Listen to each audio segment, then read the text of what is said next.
Le chien et la vendeuse de beignets. Cette histoire m'a été rapportée par un abonné de Côte d'Ivoire, voici son témoignage. Les faits qui vont suivre se sont déroulés dans les années 2008-2009 dans la ville de Gagnoa, non loin de la gare de Badjan. Il y avait une dame qui avait l'habitude de vendre des beignets au grand marché. Son commerce marchait du tonnerre. Du moment qu'elle ouvrait à 7 heures jusqu'aux environs de 10 heures du matin, en moins de 3 heures, elle avait déjà écoulé son stock de beignets. Et ce phénomène se reproduisait chaque matin. Mais bizarrement, à chaque fois qu'elle faisait son commerce, un chien venait s'asseoir non loin d'elle et aboyait de façon récurrente tout le long du service des beignets. Les clients, agacés par les jappements du clébard, faisaient tout pour le chasser. Mais à chaque fois, celui-ci revenait toujours au bout d'un moment et aboyait de plus belle. Un jour, un dozo qui passait par là observa la scène et remarqua le comportement du chien. Il se dirigea alors vers le stand de la femme qui vendait les beignets et observa la nourriture et les ingrédients de longues minutes.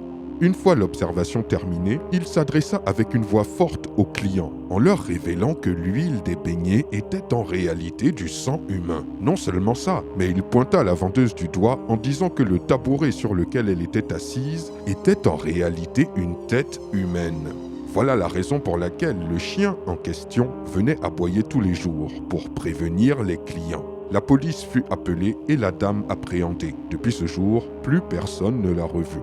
Waouh! Quelle histoire terrifiante. Mes abonnés de Côte d'Ivoire et plus précisément de Gagnoa, avez-vous entendu parler de cette histoire? J'attends vos réponses dans les commentaires. Quant à mes autres abonnés, dites-moi aussi ce que vous en pensez. Je vous dis à très bientôt pour une nouvelle vidéo. C'était Takashi J numéro 1 sur les histoires mystiques de l'Afrique.